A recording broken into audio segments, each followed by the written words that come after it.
Return of the Swamp Thing. Kind of excited. I've never seen it. Is it good? I have no idea, but I like the title. For real? Are you being facetious? I'm serious. I really like the title. Where did the Swamp King? Where did he go? What's he doing now? Why is he returning now? Where's he been? Is it going to be like? Is he going to get welcomed back? Is this a stand-up bit you've heard somewhere before, or are you just writing it as we go? I'm just kind of riffing it.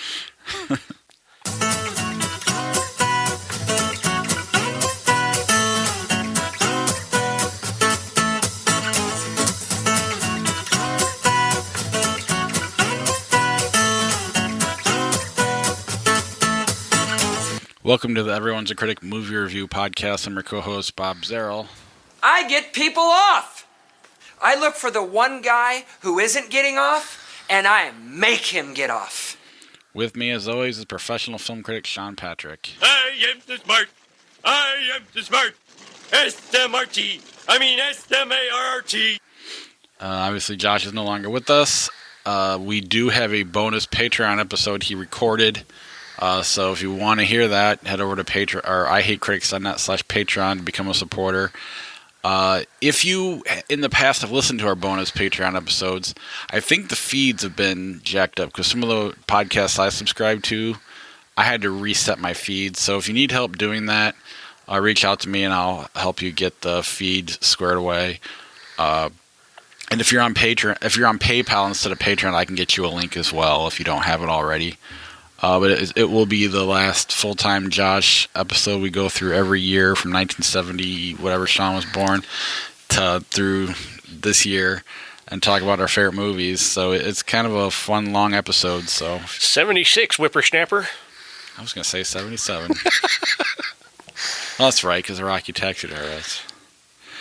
But yeah, so that is going to be out there this week. But I did want to wait till this episode to mention that. We will be making changes slowly to the show. We're going to start with Flick Chart this week. With Josh not here... We did find a replacement. Yes. We're going to bring on a special guest every Flick Chart. Would you like to tell us who the special guest is? It's George Washington. Yeah, we're going to flip a coin. I mean, it was found in a movie theater, so, I mean, technically it's seen a few movies. Yeah. And... should we just do the one on the left is always heads, the one on the right is always tails? Yeah, kind of thing? That'll work. And then, I mean, if we have a passionate debate, maybe we'll throw a poll out there for you guys to vote on too. You can do all those at Critics Pod. That's Twitter and Instagram. We're also on Facebook. We have the Facebook group as well. Sean's been posting a lot of reviews up there lately, and he's starting a bunch of new projects as well. Like, what else are you working on? I'm working on a book. About movies of the 2000s, starting going back and pulling all together the old reviews that I can dig up via the Wayback Machine, because some of the old websites I wrote for aren't there anymore. They no longer exist.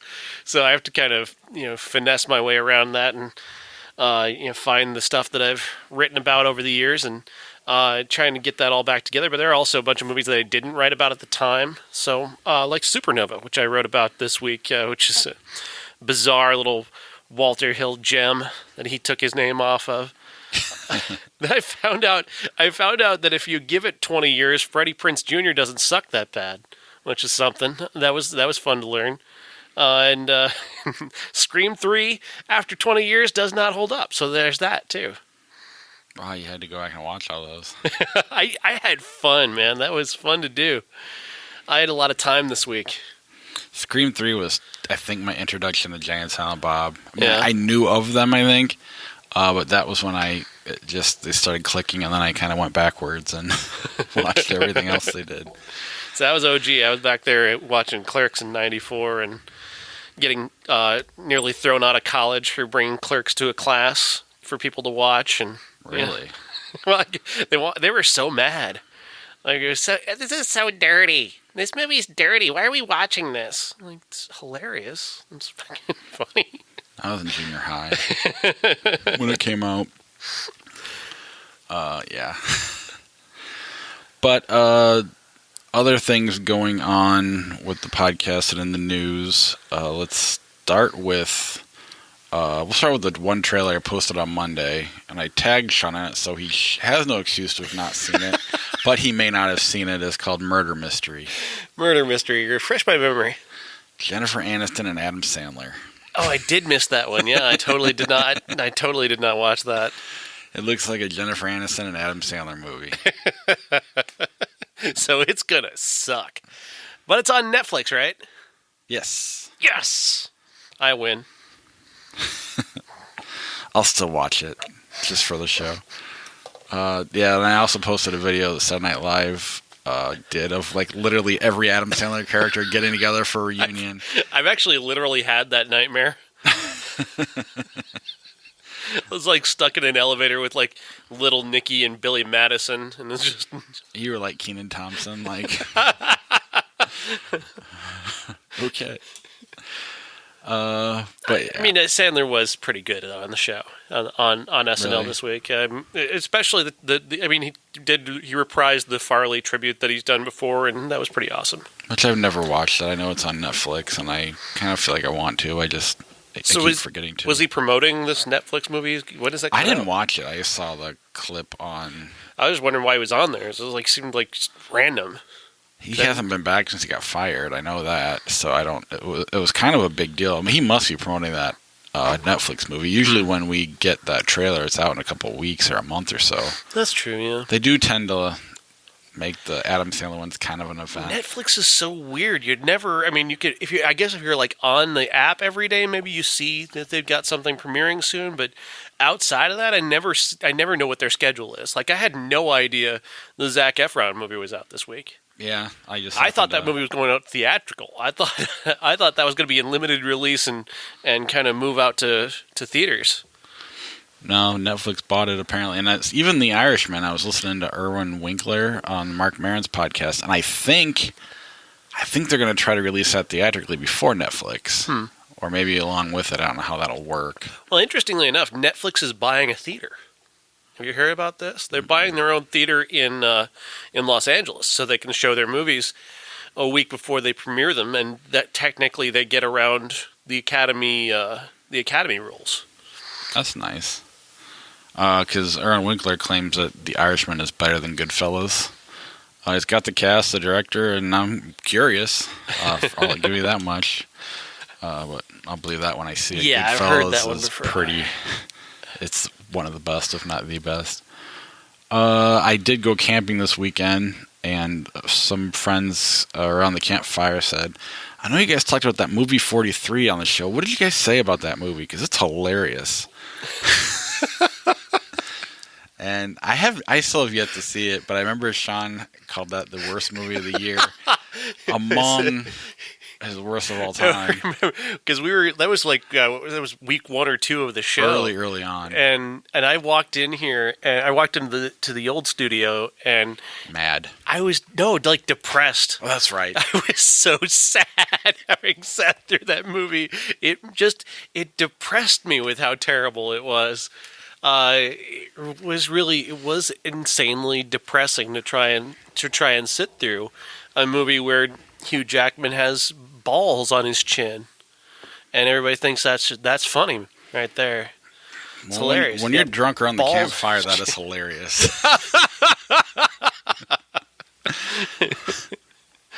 It was even. Yeah. I miss out on so much humor for not being drunk, I guess. Yeah.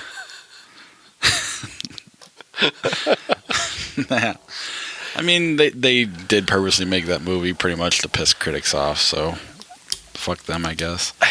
No, they just didn't know what the hell they were doing, I think. And then Sean shared with me an article from IndieWire. The top movies so far this, was it decade or this millennium? The last 10 years, I guess 2010 to 2019. And they chose that really terrible Mad Max movie as people assume, I think. Right. I like Mad Max, guys. I do. I know you keep telling me that I don't. I do. I do like it. It's not not even the top 10 of this decade. It's a good movie. It's not the top 10 movies of this decade. And certainly not the best movie of this decade. I mean, we're talking about a list that doesn't have Gone Girl or Hereditary on it. Yeah. I mean, I like Mad Max a lot. I feel like I like it more and more as I see it. That said, I agree. I mean, Social Network's better. And I'm cool with the Moonlight Boyhood argument. I personally would take Mad Max over those two, but that's just me. Inside Llewyn Davis I like better. Under the Skin I like better. Get Out's right up there. I don't know. It's Enemy, not even on this list. Yeah. They got a TV show on this list, Twin Peaks: The Return. So I don't know. It's hard. How do you make a list and have it be real? Roma's on this list, and I mean, I don't agree with that. There's a lot of recency bias on this list. Yeah. I think. I don't know, but I mean, Hiddenware's a good group, but they're also, they go for kind of pretentious stuff as well. And there's nothing wrong with like movies like Uncle Booney. It's a fine movie. Well, yeah, Tree of Life is number 2 if you're going to talk pretentious. I mean, it's reflective, I guess, of their taste, but not necessarily the taste of mainstream audiences.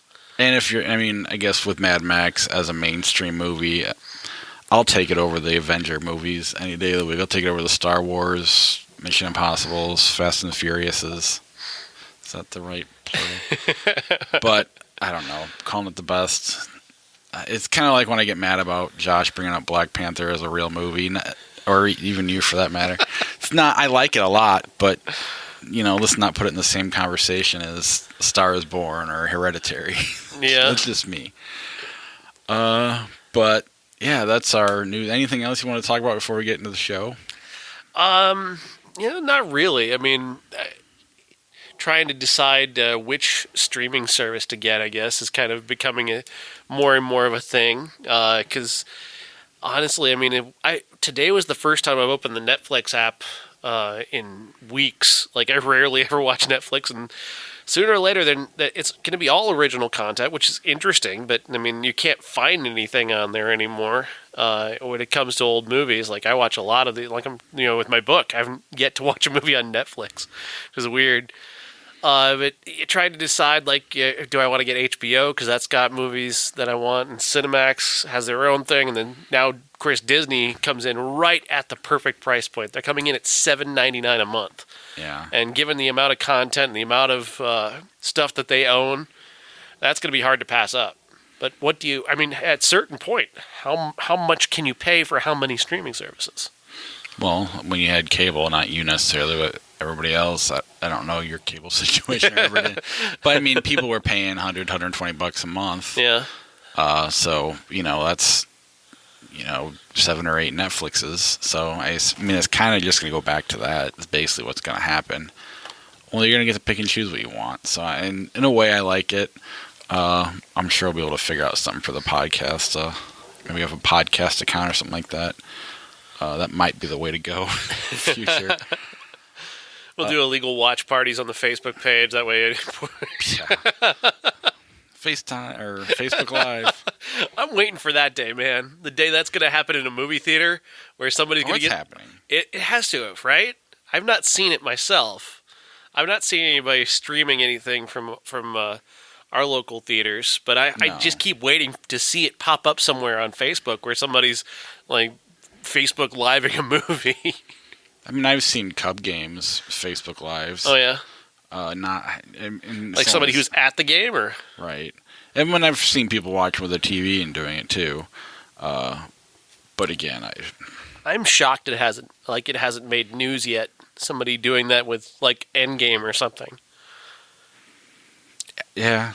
But at the same time, it's like the more attention you draw to it, the more it's going to happen, so... Sometimes it's like a sex tape, just kind of let it happen, don't say anything. Here's yet another thing I'm shocked to have not seen on Facebook yet. I mean, there was a Facebook, there was a Facebook murder, which was creepy. Yeah. That did happen. A Facebook Live murder did happen a few years ago. I'm sure there was some Facebook Live sex thing at some point. Somebody had to have done something. All right. I'll quit wasting everybody's time. And we can move on to the Josh movies isn't this here, week. so everybody thinks this is a waste of time now.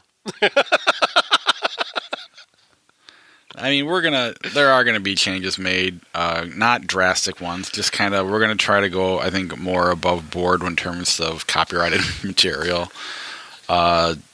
And we've been kicking around ideas about co-hosts and how to handle that in the future. And I think we have some ideas to start building on in the coming weeks. So just be patient with us as we get there. But let's start with The Intruder. The Intruder, okay. Dennis Quaid, Megan Good, Michael Ealy, in a movie we've all seen before. This is a movie about a guy who's selling his house to a young up-and-coming couple. He doesn't want to give the house up. He ends up kind of stalking the family and becomes a bloody mess near the end.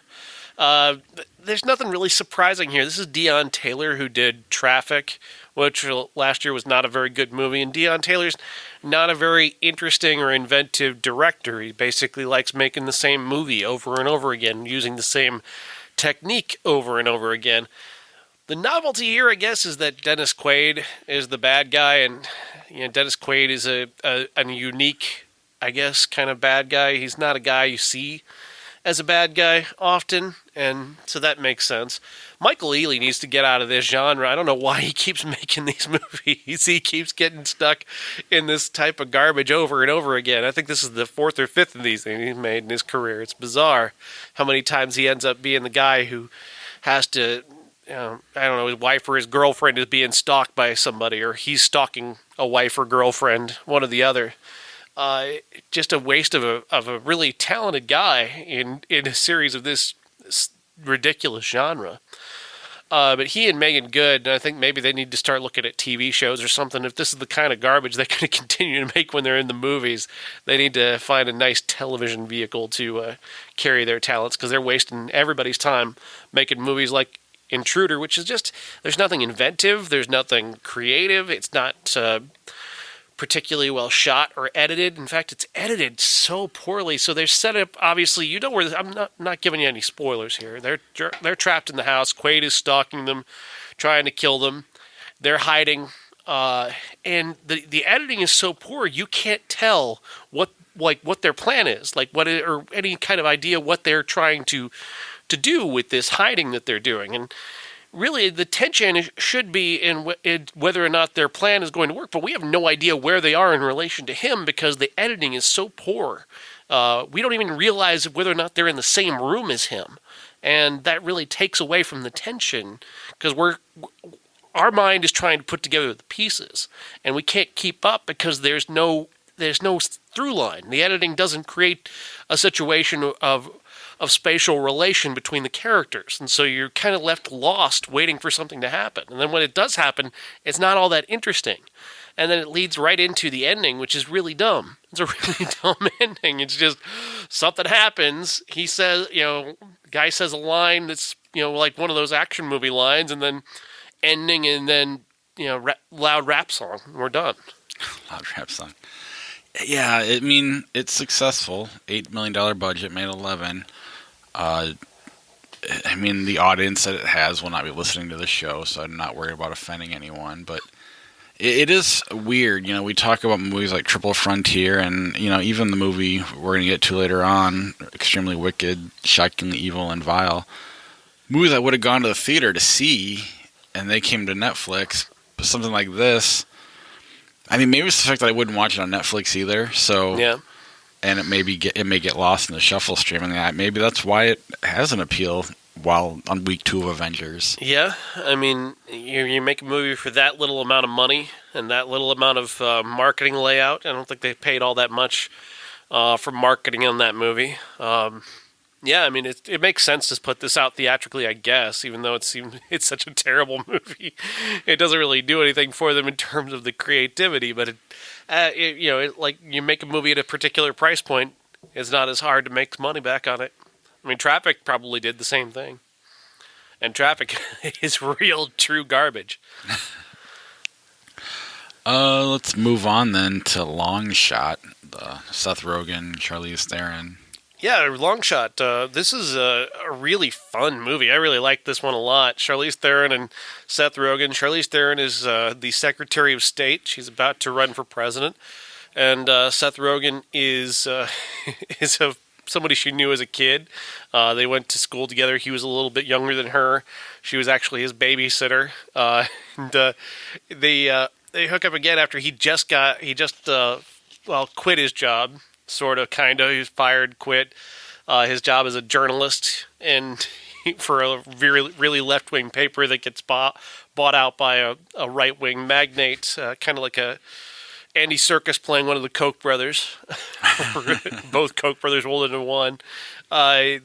So they meet up at a party. They reconnect, and she likes his humor, and one of her weaknesses is that she's not funny.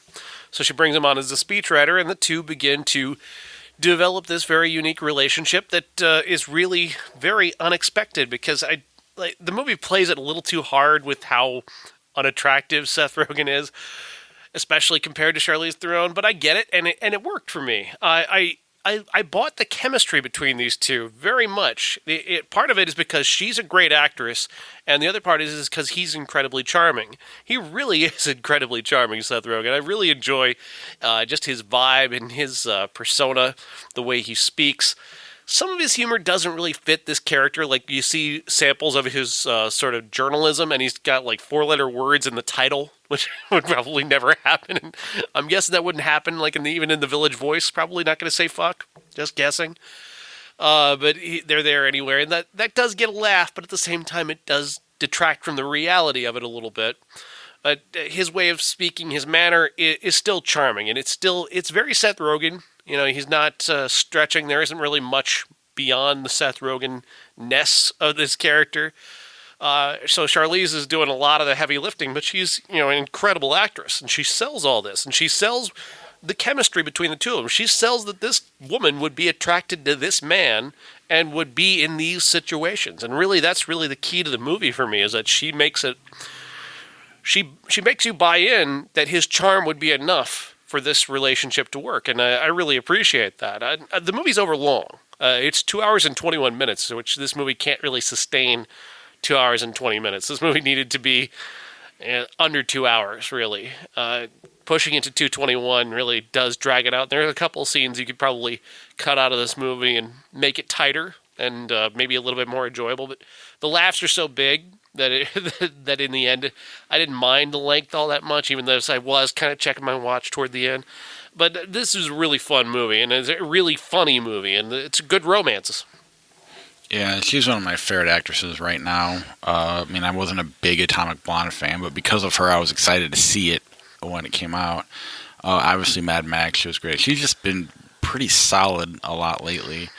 And then even the press tour they've gone on, she's doing a good job of selling them being attracted to each other on that. So it really does. I don't know. The whole thing has just been a pretty cool, just a total package, other than maybe the length. I gotta say, if you want to enjoy Charlize Theron and Seth Rogen, check out How Did This Get Made, in their episode on it's Hello Mary Lou. Prom Night 2. Yeah, Prom Night 2, Hello Mary Lou. They do a great job, and Charlize Theron is just, wow. You just don't even expect her to be that funny, and she is super funny on that show. Yeah, there's a YouTube channel I watch called Hot Ones, where people eat hot wings. And they've both been on it before, and then they did one together for this movie. But when she was on it the first time, she no-sold the hot wings. The very last one, she's like, this is actually pretty good. It was just kind of like she looked like the biggest badass of everybody. That had her and Natalie Portman, oddly enough. Yeah.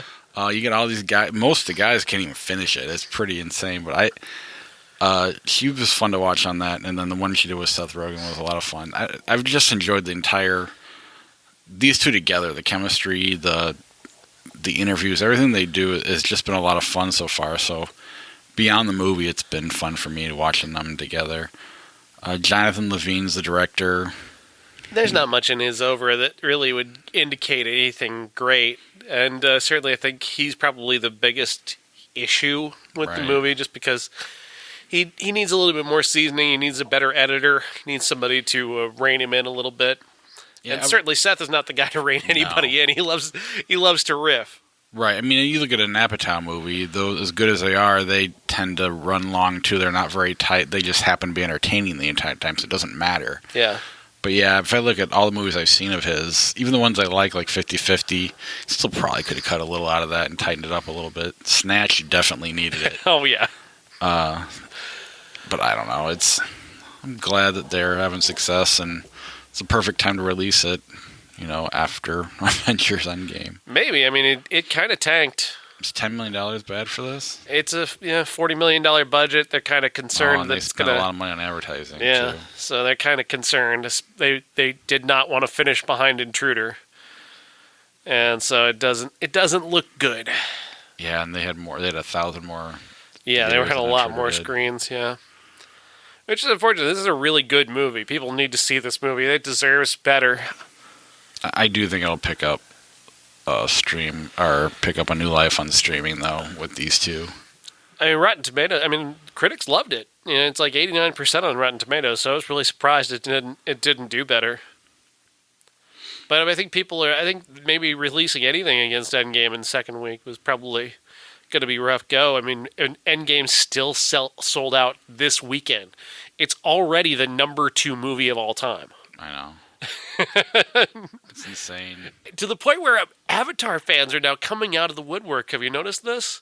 Like, you're actually starting to see Avatar fans go, yeah, well, this is original product, and that's not. That's Disney stuff. So, see, it's all James Cameron getting all the money as opposed to Disney getting all the money. So this is original. Correct me if I'm wrong, but is there not a huge Avatar ride at Disney now? No, Bob, it's original. This is all Cameron stuff. That's what makes it better. It's not that MCU stuff. The Iraq War was the original Avatar. It's not fair. You did see Ugly Dolls. Is there not a whole lot to mention about that one? Not really. Kelly Clarkson, Blake Shelton, some songs, a nice message about everybody can make it in the world, ugly or not. All right, I've heard enough. I have a radical idea.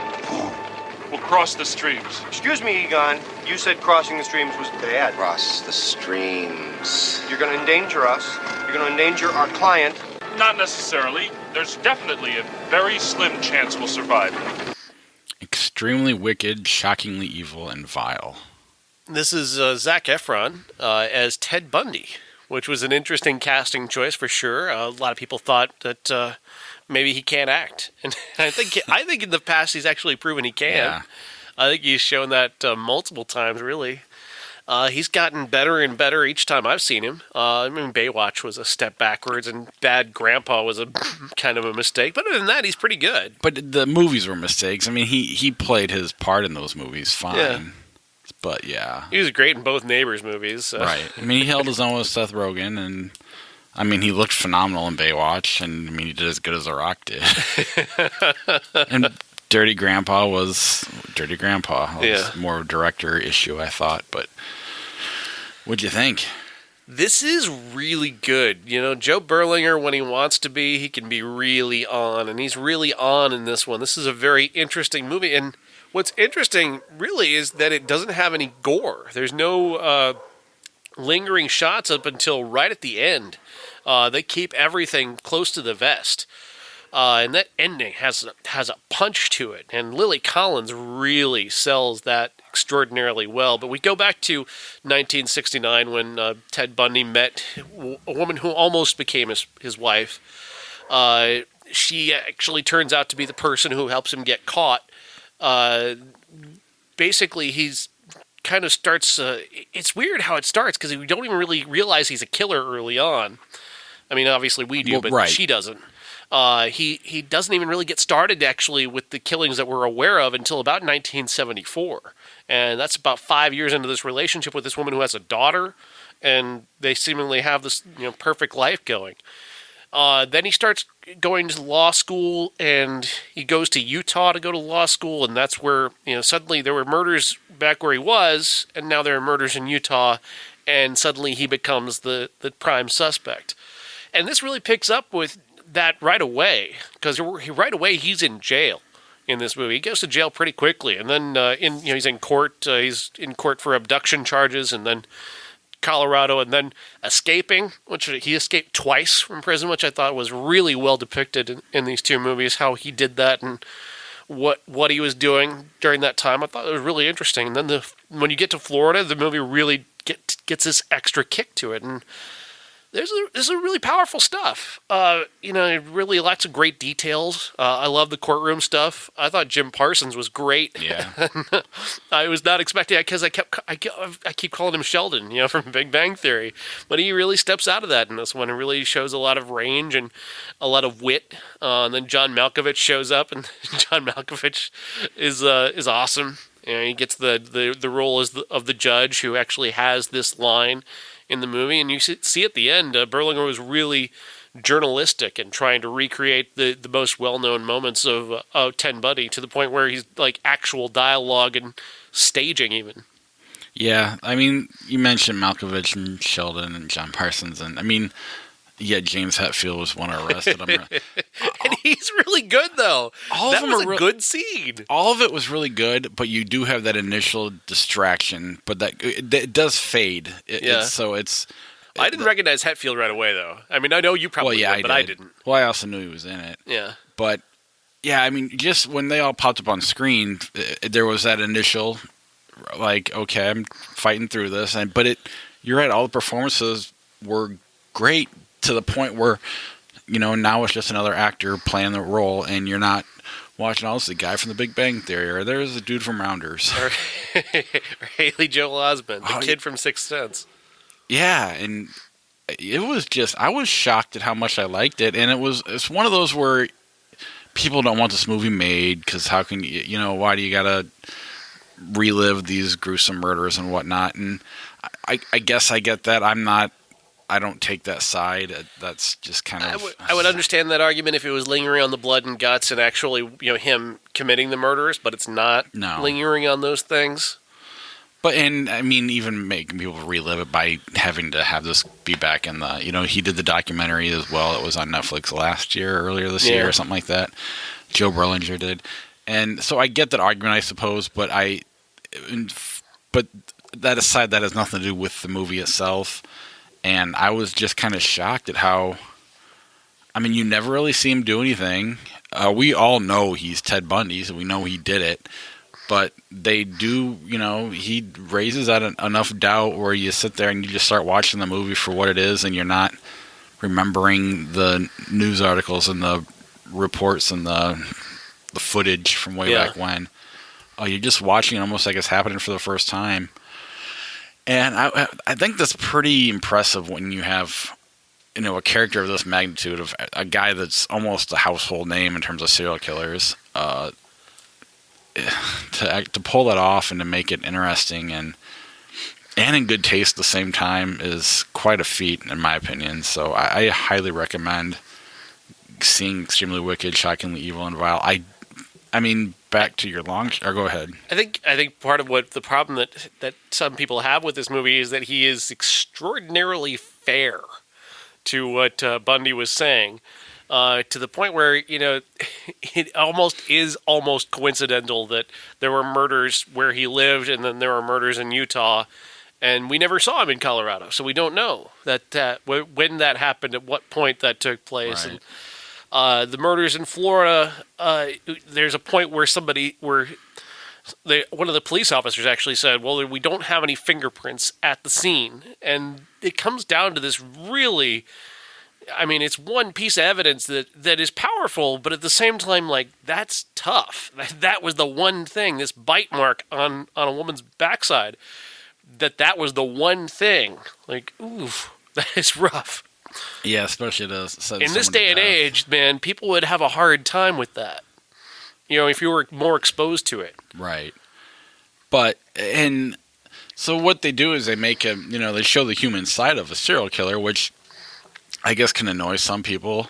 But when you find out, that he really did do it and he admits to it, it makes all that much scarier. Because, if he's a monster the whole time, he's just a monster. When you're both, that just means you never know the person, it kind of terrifies you about what humans are capable of. And I thought they nailed that final scene. Oh, yeah. That final scene is powerful. I kind of wonder if maybe people are upset that he didn't portray the blood and guts and actually showing Bundy committing the murders, because it could create doubt in people's minds in some way, and allowing him to be Zac Efron and be charming in some ways. And not that I think Zac Efron intentionally made this guy charming. He just sort of played what he saw. And that was the big thing. He was a charming guy. He did have that charisma. Because they show you all the clips at the end that they basically did shot for shot in the movie.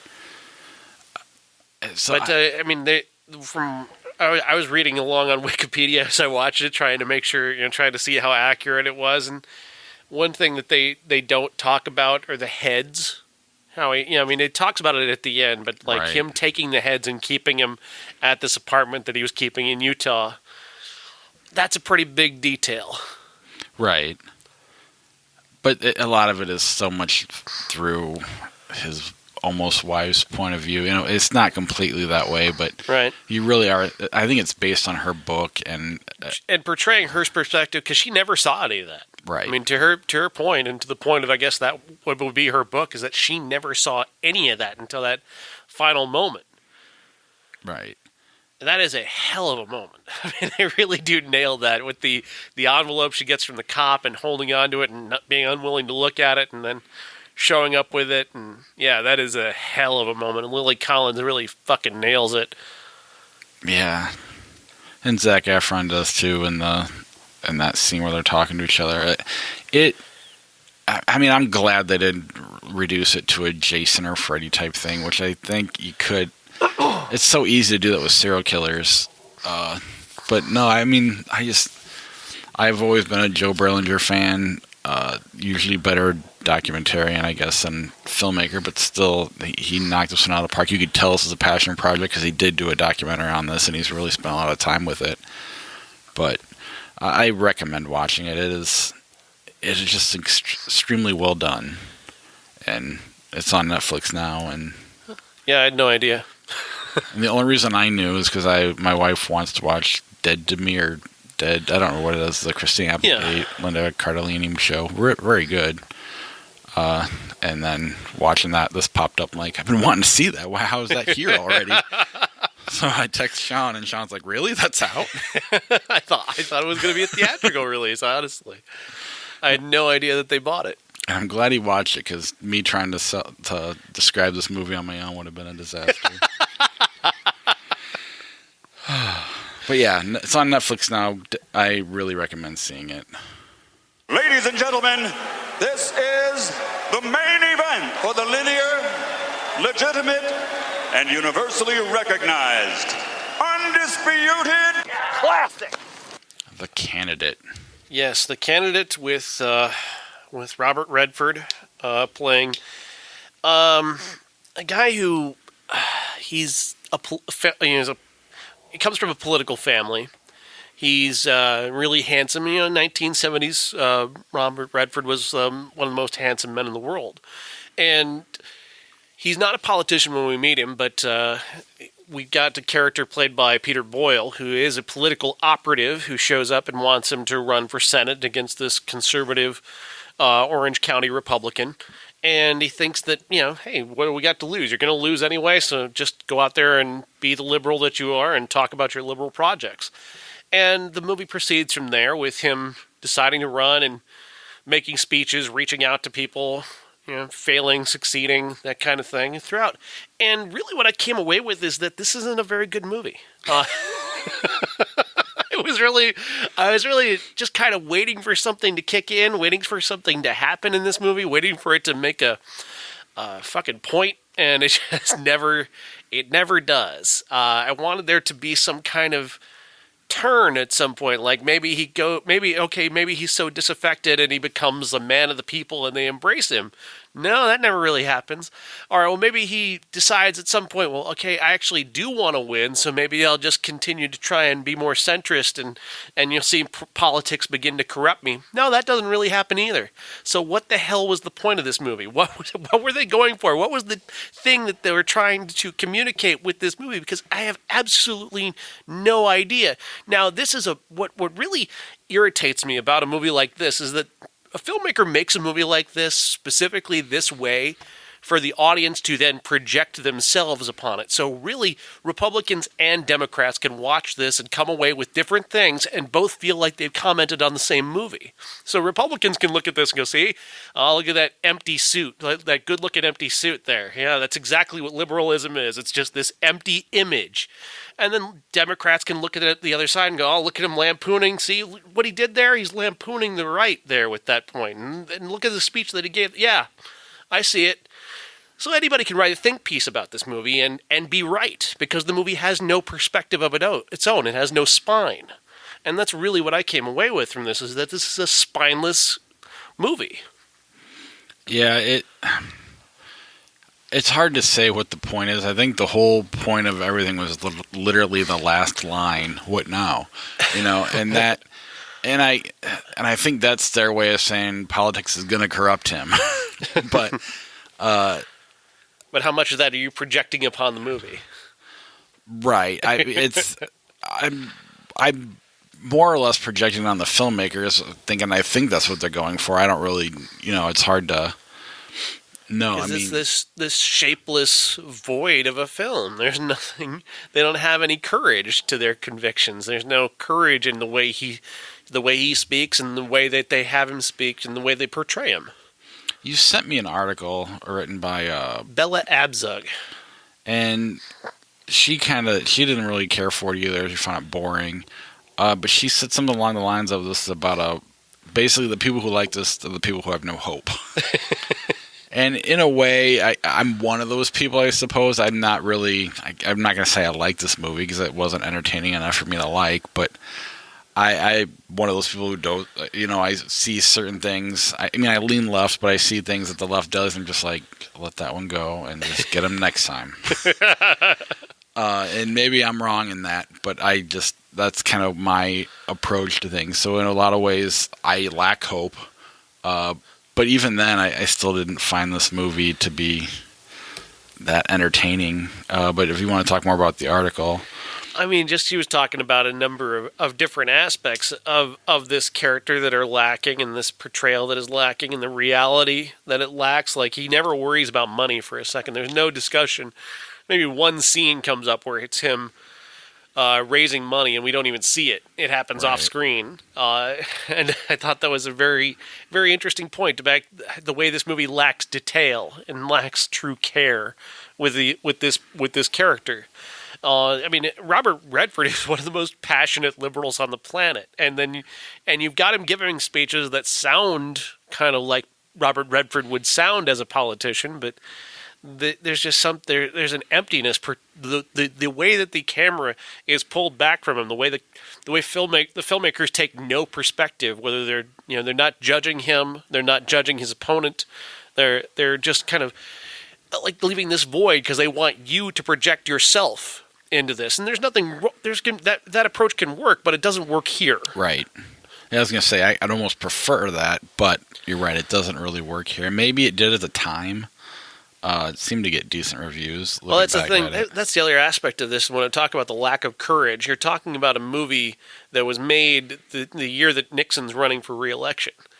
And for a Hollywood people to release a movie in that era with this lack of conviction and this unwillingness to take on this guy who was doing such horrible things in the world. He's furthering Vietnam.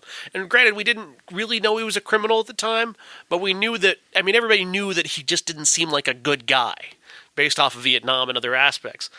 So to not have a willingness to take that on in any way, to not have any aspect of that, to pretend that I guess this character exists in a Nixon-free universe at that time, again, it just portrays the filmmakers as spineless.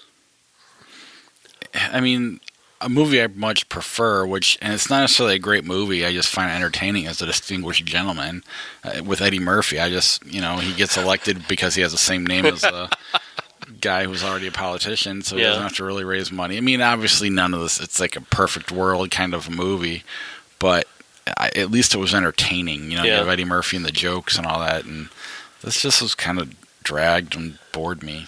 And another one I would say is Primary Colors, which you can say what you want about Primary Colors being what it is. I find it's charming. It's a movie that has a lot of personality. And Travolta is very animated. Kathy Bates is really animated. Emma Thompson is really animated. Everybody's there's a lot of energy behind that movie, and there's no energy in this movie. This is just a lackadaisical film that doesn't really have any perspective, point of view, and really, just to take all the politics out of it, it's just not very entertaining. Right. Even Redford, is a magnetic dude, but he's not really given much an opportunity to be charming or energetic. Yeah, and then, if you want to go the no hope route, there's Wag the Dog. They got that movie out there. That's entertaining and extremely well done. I kind of wanted to like it, so I was bummed that it wasn't as fun as I thought it would be. Yeah. Had you seen it before? Or is this the first time? Actually, I thought I'd had it, but no, I didn't recognize it at all once I saw it. And what a waste of Peter Boyle. He just sort of pops up and disappears and pops back in and then is gone again. And you think maybe the movie's going to be about him for a time. And then he's just gone. All of a sudden, like a lot of scenes, he's just in the background. And he never really gains any kind of... you want him to either be the evil, politician, the evil background guy who's going to push him towards, compromising his ideals. And, there's an interesting story. This guy's helping him to compromise his ideals to get this thing that he wants. Or he's going to be the guy who kind of begins to maybe come around and invest in this guy and then find that he's empty and have that kind of moment where he's, wow, he doesn't really mean any of this. Something like that. A real story, but there's no story. No. And there's that scene in the debate where he kind of goes off script, and it works for him. But I don't know. They just don't do enough with it. They don't. It doesn't even. They didn't set it up well. No. They didn't set it up well. It's like a turn of any kind. And really, what did he say that was controversial there? Because they hadn't talked about race and they hadn't talked about poverty. Those are issues that people care about and want to know about, and he just sort of blurts it out at the end after having spent most of the debate, saying what his people wanted him to say. But then they hadn't set it up before that he was compromising himself. Right. And there was no scene before that where he kind of comes to a realization and all right, well, I'm going to compromise myself and just do what you guys want, and then suddenly go off the script when he gets in there. It was almost an eye-rolling moment. Not that, race and homelessness are, I hate to call those eye-rolling topics, but for Hollywood it is. It's just kind of well, yeah, but the way you're doing this is just very pat yourself on the back. But even then, you're still not taking a stand. So what do you do? I don't know. Yeah, so go ahead and skip the candidate. It's a pretty big disappointment. I'll have a full written review posted on the Facebook page this week. So if you disagree with us, though, I'd love to hear what you have to say. Sometimes it's fun if Sean and I are on different pages. This time we're not. So next year, just be ready for 15 different think pieces about what the candidate is, because every 4 years, somebody pulls this movie out and goes, "Aha! See, look what I found in the candidate." When really you should be watching The Face in the Crowd. Right. Which they pulled that one out last time, right? They needed to pull it out more, apparently. They didn't pull it out far enough. That's the Andy Griffith movie we did as a classic a while back, if anybody forgot. That was a hell of a movie. That was pretty great. Lonesome Rhodes. Since this is Aunt Bethany's 80th Christmas, I think she should lead us in the saying of grace. What, dear? Grace! Grace! She passed away 30 years ago. All right, we have 3 movies that came out this week in 1989. Do you know what they are offhand? I know one of them. 2 of them. I know 2 of them. Signs of Life. Do you know that one? No, that one I don't know. Do I have that in front of me? This is where we're going to really miss Josh. Beau Bridges, Vincent D'Onofrio. No, I guess I didn't look for that one. Directed by John David Coles. Does that sound like a name? Yeah, I don't know much about that movie. I do like Beau Bridges, so made $100,000 at the theater. Lost Angels. Lost Angels is Adam Horowitz from the Beastie Boys, making his feature film debut as a troubled kid who is moving in with his mother after, I guess, leaving his father, moving to Los Angeles, and he's going to be put into a drug rehab there against his will, and he's a lost angel. Yeah, I haven't seen that one. Is it any good? It's on YouTube. The quality was so bad I couldn't finish it, so I only got about 10 minutes in and got the premise. I mean, as I get older, I get more fascinated with the Beastie Boys, but I don't know if that's enough to like this movie or not. It's not available anywhere other than this really bad YouTube transfer, so I don't know how easy it'll be to see. Jason Mollett did tell me I need to check those VHSs he sent us, because a lot of the movies we say we can't find are actually in my basement sitting in the... so maybe we'll have to start working ahead. And then Listen to Me. Listen to Me is a weird movie. This is Roy Scheider and Kirk Cameron and Jamie Gertz in the story of a couple kids who are at college to go to become debaters.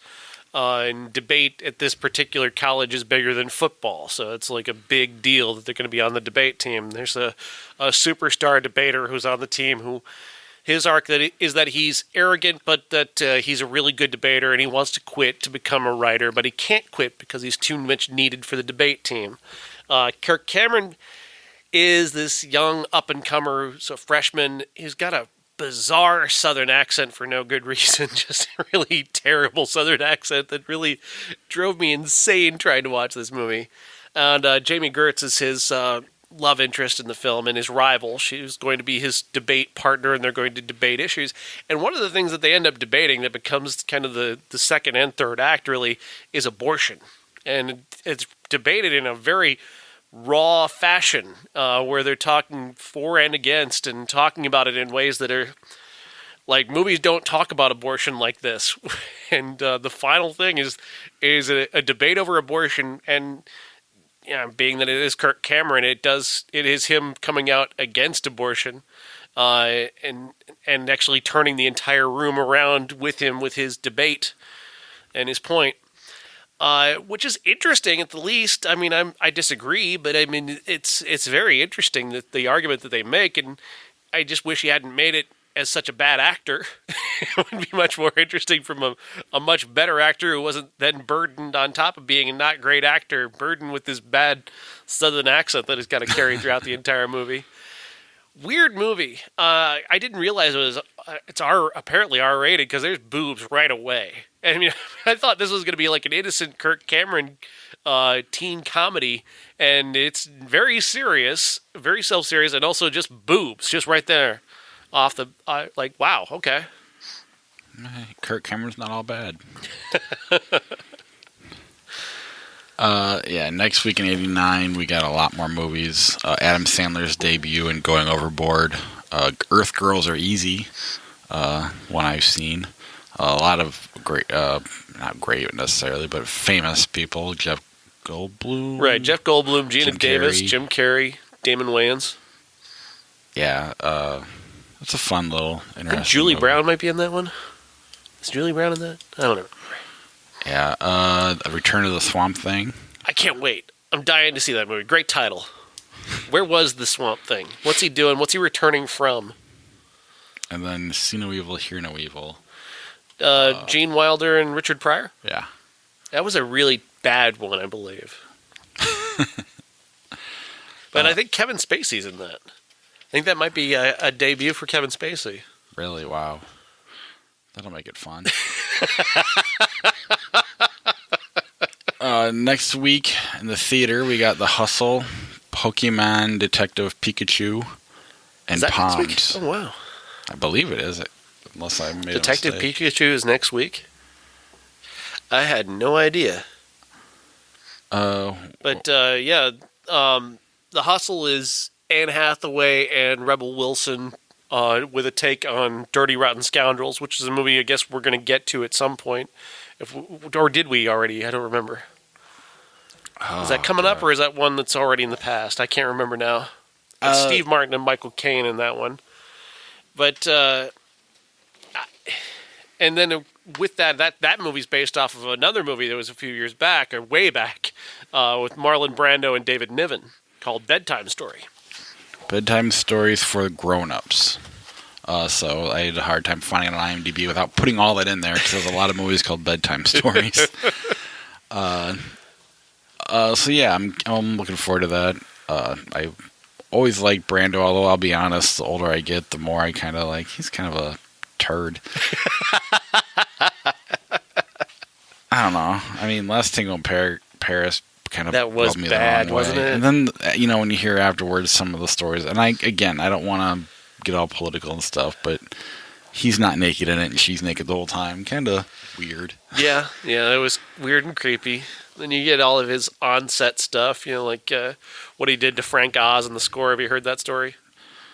No. So basically, they're making the score, and anytime Brando didn't want to do something, he would show up on set with no pants. He'd just show up in his underwear, and he's like, "You're gonna have to shoot me. You're gonna have to shoot up at me, because you're not gonna be able to come not putting pants on." Jeez. Oh, yeah. What he did Coppola basically wanted to kill himself because of Brando on Apocalypse Now. He shows up fat and he shows up like I think my entire role should be shot in the dark. Marlon, we kind of need to see you. No, I think you should just shoot me in the dark. But this is earlier Brando, so this is very early, like 1954, I believe. So we'll get to see him, in his peak, his prime. So that should be fun. Weird to think of Brando in a role that Steve Martin would go on to play, and then Rebel Wilson. Yeah. David Niven, Michael Caine to Anne Hathaway seems kind of believable. Well, yeah, and she's had 2 movies already this year for her. Sure, she's forgotten one of them. Yeah, interesting. So that is our show. Next week, I mentioned all those shows, so I'm not going to mention them again. I do want to thank our Patreon supporters for helping support the podcast. If you want to be a Patreon supporter, head over to ihatecritics.net/Patreon to get yourself a credit on the show. And again, the bonus episode is going to go out. You may need to reset your feed for Patreon. If you need help, contact me on Facebook, and I'll help you get your feed up and running. We'll start with our key group level, Charlie Messing, and the Hall of Famer, Jason Bryant.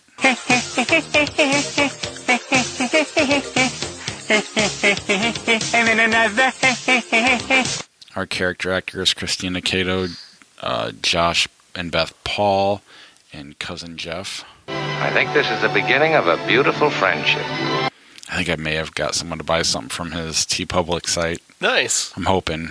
The special effects level, Corey from IVMV, also has a Golden Girls podcast.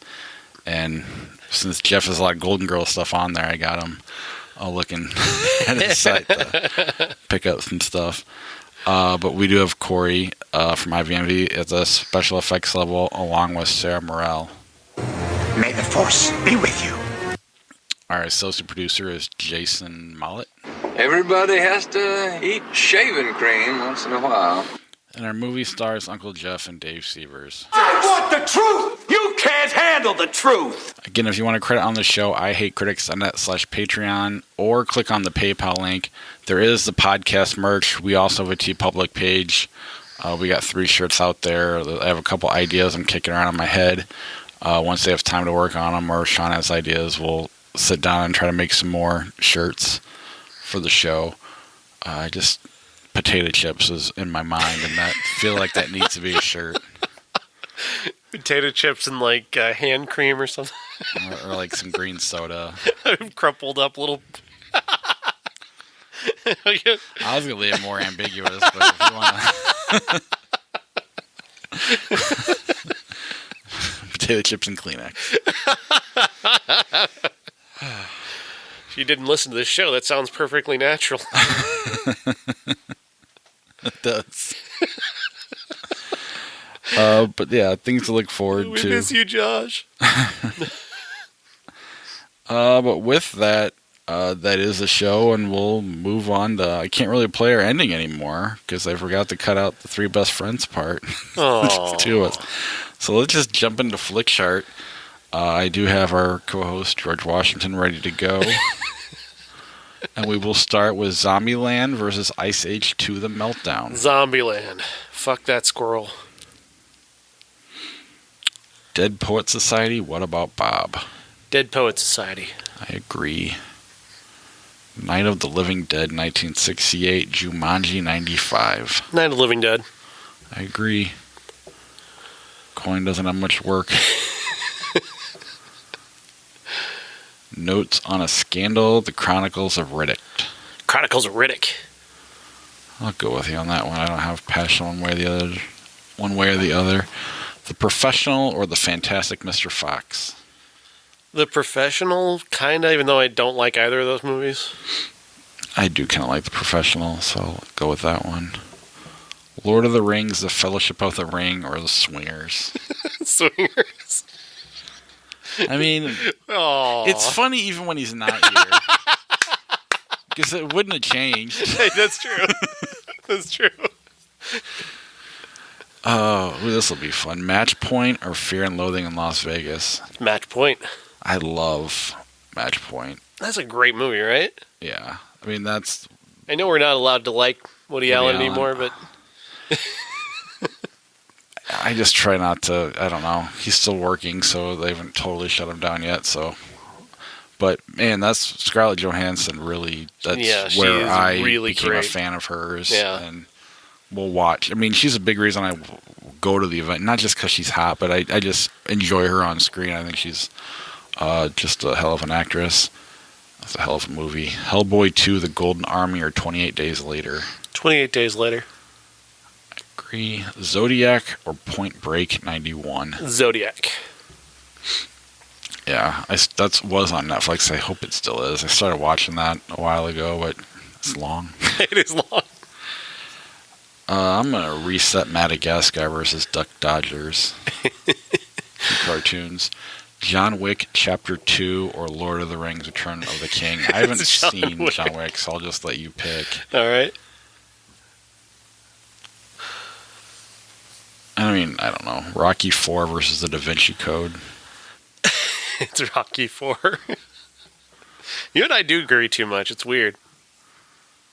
We have our areas, but it's pretty specific. Yeah. So it's hard for Depapa and Flick Chart. The Great Escape, Star Trek Nemesis. I have no passion for either one of these. I don't either. Great Escape. Yeah. Star Wars Episode 1, The Phantom Menace, The Day the Earth Stood Still, 2008. Phantom Menace. I'll go with you. I'm not meaning to make this boring. A League of Their Own, The English Patient. League of Their Own. Yep. English Patient sucks. The Fox and the Hound, or Three Kings. Three Kings. The Legend of Zorro. Come on. I had this whole bit with a coin. Come on, Flick Chart. Lord of the Rings, Return of the King, Closer. Closer. Yeah. Closer is a really good movie. Not just because Natalie Portman plays a stripper. Oh, no, I agree. Even though, I mean, what you said was funny. I'm just... that is a hell of a movie. Elektra, Superman 78. Hey, those both suck. Superman 78. Yeah. Pretty Woman, Idiocracy. Idiocracy. Fuck Pretty Woman. Hate that movie. 25th Hour, Star Trek Generations. 25th Hour by a landslide. Poor Josh isn't here to participate. Not that he. This would be fun for him. Manhunter, 1986, or It's Complicated. Where would he go on that? That would really be really painful for him. I think he would fish with Gandhi, but Probably. but I mean, for me, it's Manhunter by a landslide. Yeah, it's Manhunter. There's no doubt. Here, we'll flip a coin on this one, even though I'll just disagree for fun. Terminator 2, Judgment Day, or Tombstone? Terminator 2. I will go Tombstone. I do lean probably a little more towards that, even though I know Terminator 2 is probably the... What do you say, George? Heads for Terminator, tails for Tombstone. It is heads. Terminator 2 wins. Yeah. You're welcome, Josh. Well done, George. Summer of '84, movie we just saw last year, or American Psycho? I'm glad you said that because I couldn't actually remember what that movie was. It's American Psycho. Yeah. Valkyrie or iRobot? Valkyrie. Yeah. I mean, I like iRobot, I guess, but I like Valkyrie. I don't know. I like them both, but I don't care. Well, let's see what George thinks. Yeah. George likes iRobot. Yeah. All right, then. Screw you, George. The Hunger Games, Catching Fire, Twilight. Hunger Games. I agree. Airplane, City of... I don't know what the City of the Living Dead is, 1980. I've not seen City of the Living Dead. Let's see if we can throw Airplane up against Phenomenon, John Travolta. It's Airplane. Monty Python's The Meaning of Life, 101 Dalmatians, live action, 96. Oh, God, yeah, that's Monty Python.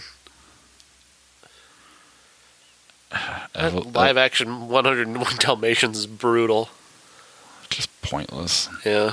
Evolution or The Parent Trap with Lindsay Lohan. Evolution.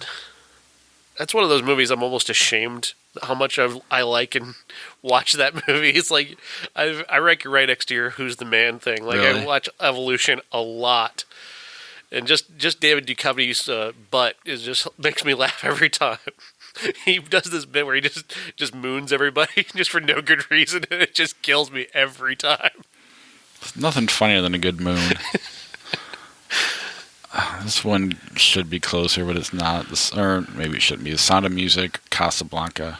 Ooh, that is close for me, actually. Sound of Music was a great experience for me. It's Casablanca because it's like my second favorite movie of all time, Right. but I loved The Sound of Music now. The King of Comedy, or I Still Know What You Did Last Summer. Ugh, that is brutal. I guess I'll go King of Comedy, but King of Comedy is not a great movie. I wouldn't say it's great, but I think it's good. When the other one, I already forgot what it was. I Know What You Did Last Summer. Ray, Land Before Time. Ray. Yeah, Ray was a really good movie. All right, last one. Schindler's List, Freddy vs. Jason. What do you think, George?